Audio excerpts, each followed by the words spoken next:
Welcome, everyone. We are live on LinkedIn, YouTube, and Twitter, X.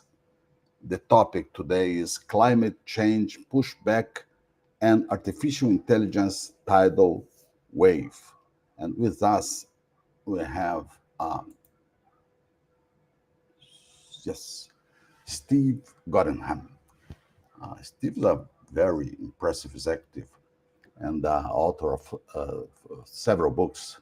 And one of his books is more than 100,000 uh, published paper bought. So it's a fantastic number. And, um, and this is me, only for the recordings.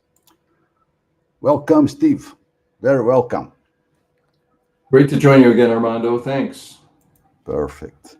So you sent me several pictures. Do not forget to ask me to share when you want. Okay. Okay, I'll try to do that. Yeah, Steve.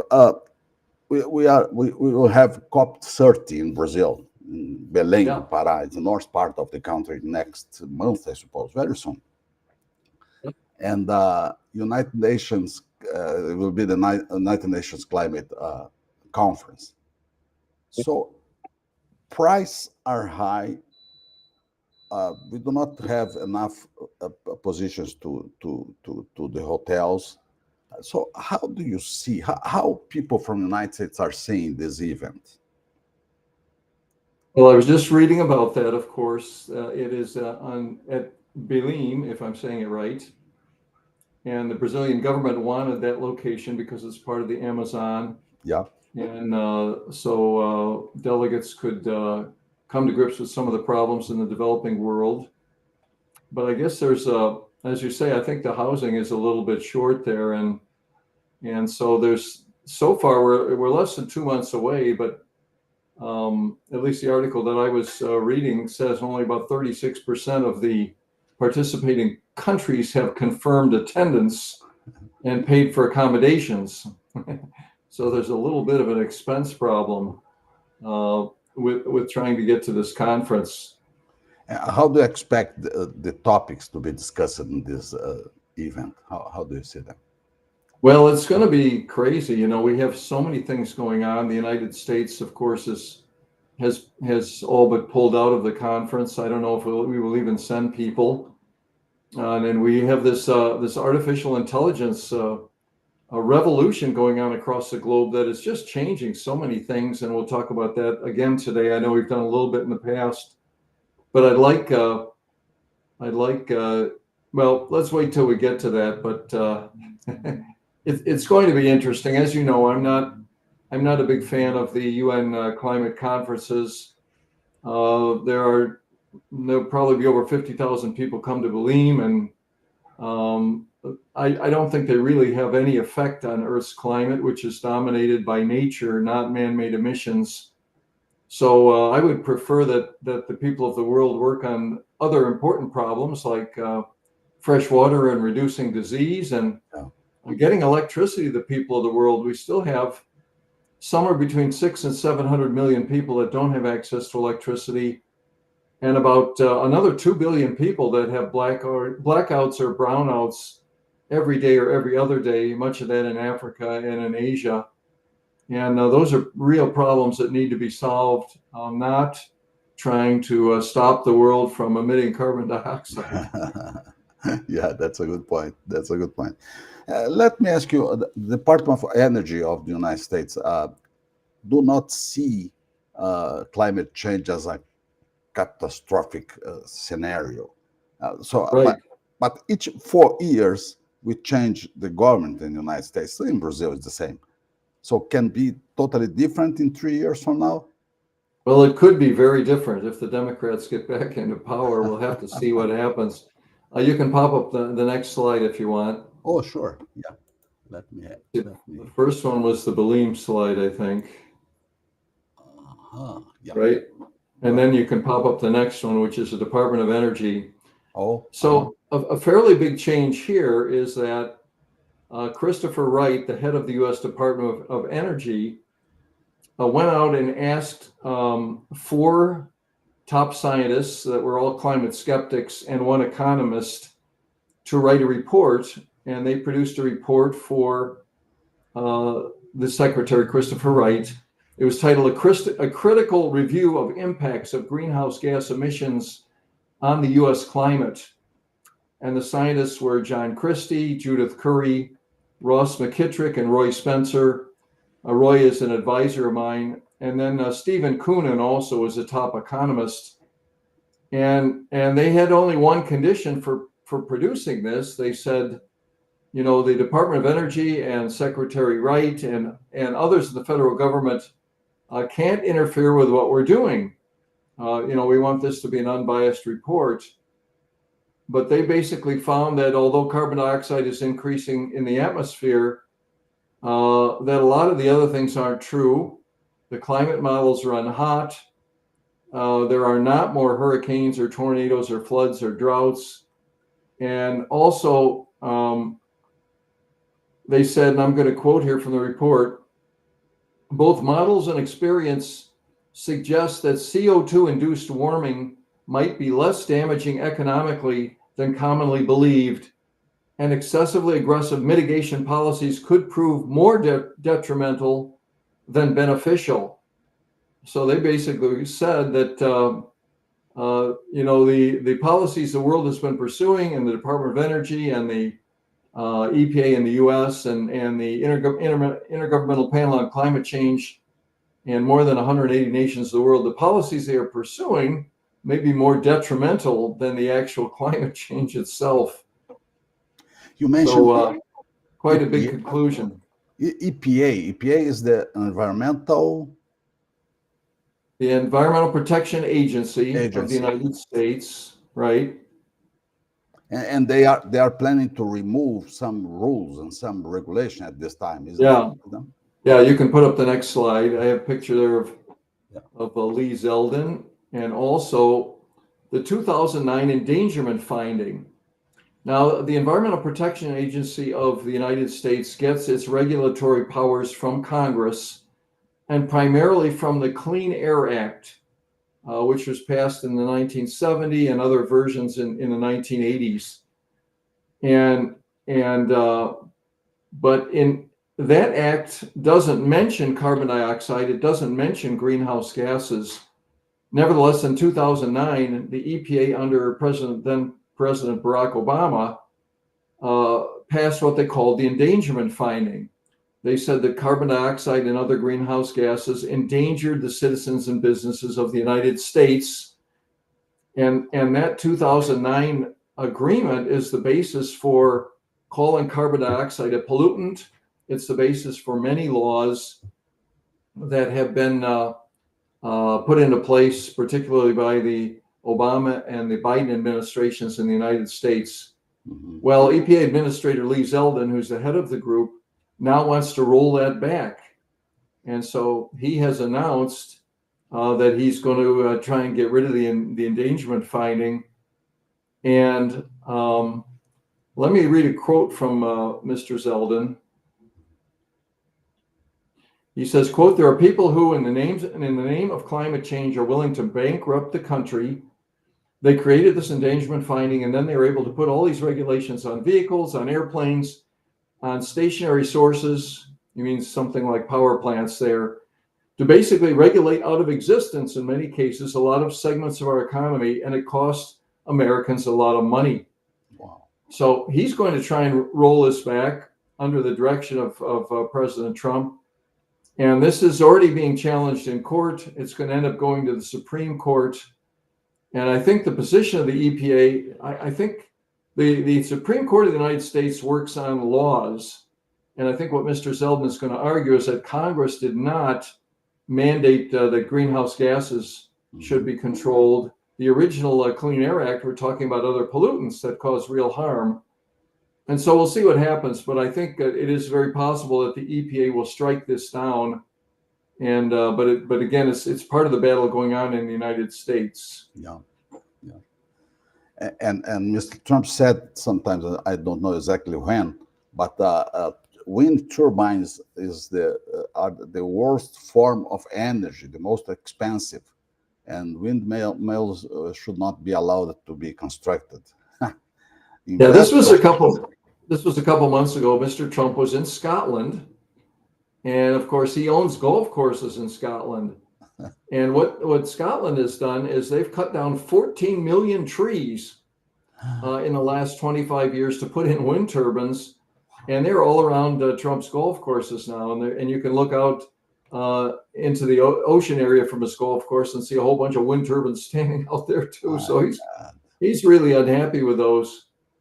And a lot of people have said, well, wind and solar are cheaper, but that's really not the case. So you can pop up the next slide. Mr. Trump is right about the expense. They say that it's cheap, but they do not consider the end-to-end process. Only that's right.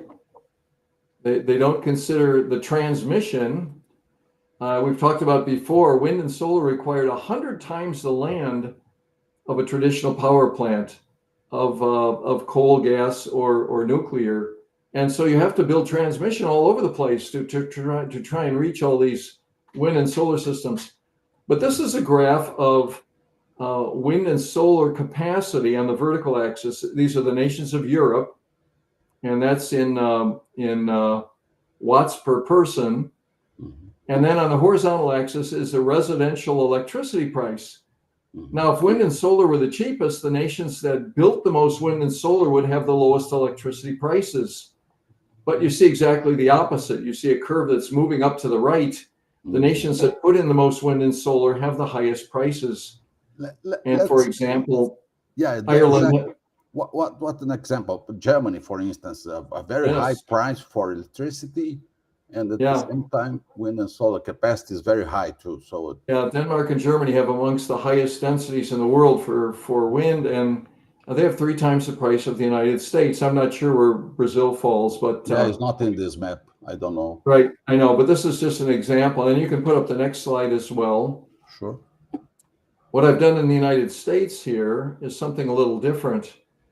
What I've plotted is the 16-year % price increase on the vertical axis, how much of electricity prices increased, and I have the top 12 wind states there. And that blue line in the middle is the national average price increase over that 16-year period. Electricity prices in the United States have gone up about 33%, about like inflation over 16 years. But if you look, you can see that 7 of the 12 wind states have gone up more than the national average rate. And so again, this is a case where if you add a lot of wind, it's not cheaper because you have to deal with intermittency and you have to deal with all the transmission that you have to build. Let me ask you, sorry, 1 second here. Sure. At the same time, the world is working hard in the artificial intelligence infrastructure. And the United States is one of the best in this area, of course, we know that. And how do you see the energy needed for artificial intelligence? I know that Virginia is very strong in this paper, and natural gas, I suppose, is the best source for this application. Well, there are many things. You can use many types of electricity. And by the way, the grid operators in the United States were surprised about what happened with artificial intelligence. This happened over a very short period of time. In November of 2022, about 3 years ago, ChatGPT released what they called their conversational AI chatbot. And they showed that machines can learn the complexities of human language and interaction. And within 5 days of issuing the chatbot, they had over 1 million users. And now we have Amazon and Google, Meta, Microsoft, Tesla, they're called hyperscalers, that are spending billions of dollars to build new data centers and upgrade existing facilities. At the start of 2024, the United States had less than 2,700 data centers, and those mostly ran the web and web storage. But now we have over 4,000 data centers in less than 2 years. And so you have I want your viewers to think of a tidal wave that's huge, 100 feet tall. And that's the artificial intelligence revolution. And then there's a little sailboat down at the bottom which is net zero, and this wave is just going to wash over net zero and swish it away. So put up the next slide here. This is an example of what's going on. Sure. Let me put here. Oh, sorry. You got to go down about three more. One more. There you go. So near Memphis, Tesla built what they called their Colossus XAI, and they put in 200,000 NVIDIA graphics processing units. They did this in only 6 months. And they also now Tesla is a big a solar company, and they're also a big battery company as well as a car manufacturer. But they didn't use solar and batteries. They went out and got 35 gas turbines that they could put right on the site of the Colossus because they could do it quickly. They didn't even have the permits for these. They're being sued by many people, but now they finally got the permits. But this is an example of what I call BYOP, bring your own power. These facilities aren't even counting on the U.S. grid. They're putting in their own power supplies right on the site to power these huge artificial intelligence build-outs. Imagine. You can put up the next slide. Imagine the amount of energy needed for this energy they're huge. Intelligence. Meta, also called Facebook, is building one called Hyperion in Louisiana. This is the site. They've broken ground and they're starting to work on it. They're building 3 on-site gas power plants. Now, this is the utility that's doing this, but I think Meta is paying for these plants. And when this gets done, it's going to use twice as much power as a New Orleans. And in a few years, they expect to use as much power for this data center as the city of Paris. Wow. So these are very, very big developments. Imagine the amount of energy needed for these things. At the same time, Steve, renewable energy are slowing down. It's not growing, or is the opposite? Well, some of it is still growing, but for these systems, you need 24-hour power. They run these learning routines with artificial intelligence 24 hours a day for weeks on end to try and teach these systems to work. And so they need 24-hour energy and to build solar and batteries. And then in the United States, to get the transmission, it takes sometimes years to get transmission. I have a friend down in Southern Illinois who owns a farm, and there's a company wants to pay them $360,000 and then also spend money on towers to go across their land to go to a solar facility. But, they have to do this with many solar facilities to get enough power. So it's just very slow. And Texas, by the way, you can put up the next slide here. And what do they use to compensate the intermittence of this renewable energy? Natural gas or batteries? What they use? Well, in most cases, it's natural gas. We have some nuclear that's being planned, but again, nuclear takes a long time to get approved as well. Yeah. Now, this is Texas. Texas is planning over 100 new gas-fired power plants. Wow. to run all this AI, 58 gigawatts of capacity. And Texas is also the biggest wind state in the United States. But when all these new gas power plants are going to be done in the next 5 years or 7 years, they're going to have an output that is 3 times all the wind turbines in Texas that were built over 20 years.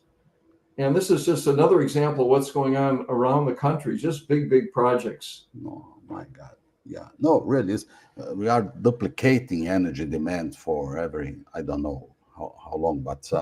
Well, some places now this can raise electricity rates if you're counting on the grid for the power. But if you're building your own power, then often, the rates shouldn't really go up, and you build this power plant, you hook it to the grid. Yeah. So a lot of the like PJM Interconnect now, the big interconnect company is saying, if you want to put in a data center, you got to put in your own power plant. Wow, own power plants. So it's totally different from the past thought. Yes. But at the same time, the United States are competing with China and Yes. Europe for this source. And what can happen with infrastructure? I mean, equipment, systems. because the demand is increasing a lot. Yes, well, there's a big battle between the United States and China right now. The leading company in the world that builds these graphics processing units called NVIDIA. NVIDIA 3 years ago was worth about $300 billion. Yesterday it was worth $4.5 trillion. So in 3 years, it's just gone crazy, and it is shipping these GPUs everywhere in the world to go into these data centers. But now China the government of China told its AI companies, we're not going to allow you to buy NVIDIA GPUs. Yeah. And so there's a real battle going on, and the Trump administration is supporting artificial intelligence, and NVIDIA would like to ship them to China, but right now they can't. The government has blocked it. So yeah, it's a real battle, and Europe wants to catch up as well. Yeah, exactly. And what China is using as energy source for this AI developments? Well, I'm trying to think of the companies. There are several small companies, and I'm forgetting the names here, that are producing graphics processing units or processing units. They're behind the U.S. Competing with NVIDIA. Yeah, exactly. Yeah, they're behind NVIDIA. So they're trying to catch up. And so NVIDIA's been going to Europe and to the Middle East and all around the rest of the world, so trying to sell their processors. Impressive.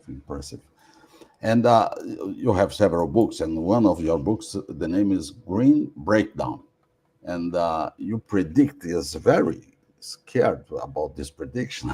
Explain to us, please, because you said that the world is heading toward the renewable energy collapse. Wow. Well, it's more of a breakdown of the plans, I would say. We're still going to have renewable energy, and it's going to go various places, and the electric cars are going to grow. But the idea that we can all do net zero, and what they're pitching at the BLM conference is that everybody has to go to wind, solar, and biofuels and electric vehicles, and that is not going to happen. That is all going to come to people are going to realize that you can't run artificial intelligence on wind and solar. You can't run steel plants on green hydrogen. I mean, these things are just very expensive and hard to do. And so Green Breakdown talks about how renewable energy is going to fail to meet the global objectives, and we're going to have a mixed future of hydrocarbons and then also renewables.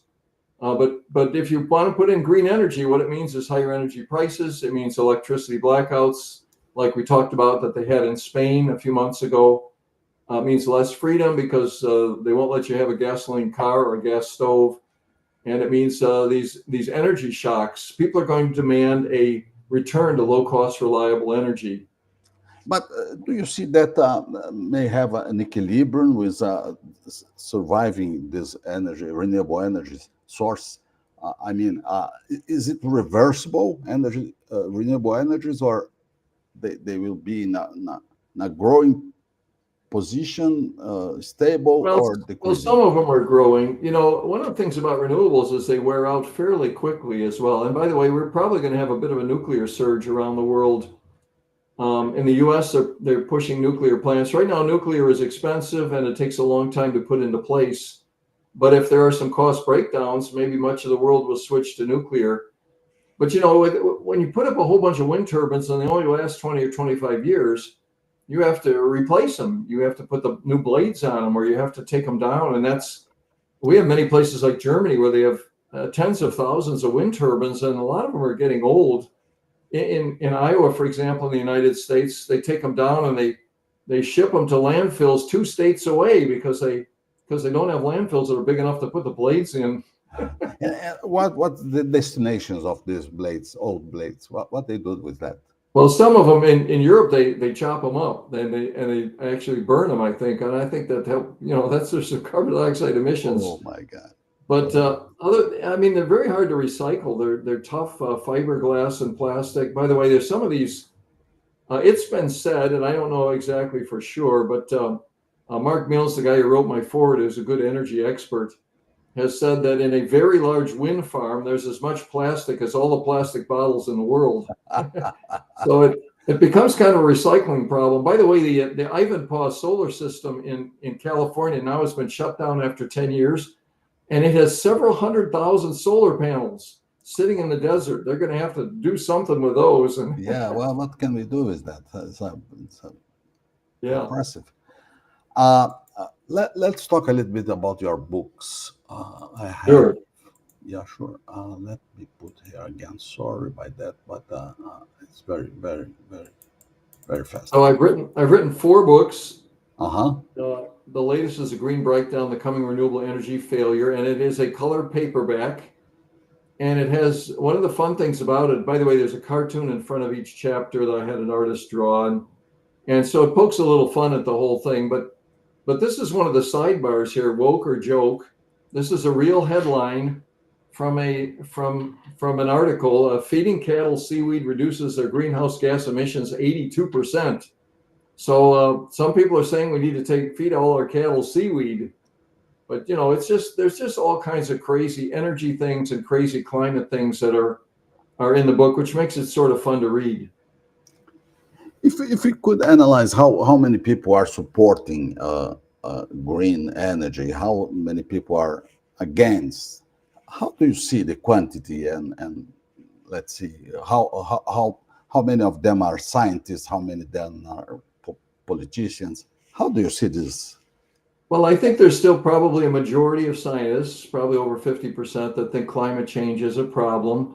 And probably the majority of the world thinks climate change is a problem. But we do see a rising tide of people that are pushing back. What they're doing in Europe right now is they've decided to embrace AI. But the energy that people are consuming in Europe has been falling for many years under net zero. And Keir Starmer, the Prime Minister of England, just said he wants to do AI. But if you could believe it, the energy per person, the electricity per person that they're using in England is down 33% in the last 20 years. People are just using less and less power, and because it's very expensive, and also their manufacturer is moving offshore. So net zero just is not a good policy if you want to develop your society. And I think that's one place we're going to have a big pushback in Europe and also the United States. It's in process. And is it working well, the reshoring process for the United States? How do you see it? In some ways, things are expensive, and I think people are the companies that are selling are searching around for new suppliers. I did see one statistic on the auto industry. December of last year, about 50% of vehicles in the U.S. Of all types were made domestically in the United States. Wow. Now that's up to about 56% because of the tariffs. So we're starting to see some reshoring, but we're going to need a lot of labor. I think Mr. Trump, in addition to getting rid of the illegal immigrants, he needs to start bringing more people in and making them citizens, because But illegal immigrants, I understand well, but the legal ones, H-1B visa, is a big problem. Right. Because Yeah, right. Well, that's the thing. It's been a problem with, and then not only people come across the border, but then they do things like they tell their employer they're a citizen and they're not, and a lot of them go out and try and buy fake Social Security numbers. I mean, there's just many things that are bad with the system. So we need to stop illegal immigration, but we also need to make illegal immigration easier to do in the United States, in my opinion. but needs $100,000 to apply for H-1B visa. Yeah, I don't know about that. That's again. Well, he wants to stop. We've had a lot of companies that are bringing people in with H-1B visas, and they're replacing U.S. citizens at jobs, and so I think he's trying to stop that. But yeah. I don't know all the details on that. Yeah, it's a very I just complex. know that climate is being rolled back, and we're going to more gas and nuclear, and not so much renewables. So, supposing that Democrats come in 3 years, how do you see this, let's see, regulation and can become complex again? Well, that's a big question. I think they'll put a lot of things, they may put things in to promote renewables. The problem again, though, is the amount of electricity that is required by these data centers is just vast. and the speed they're trying to put these online is vast.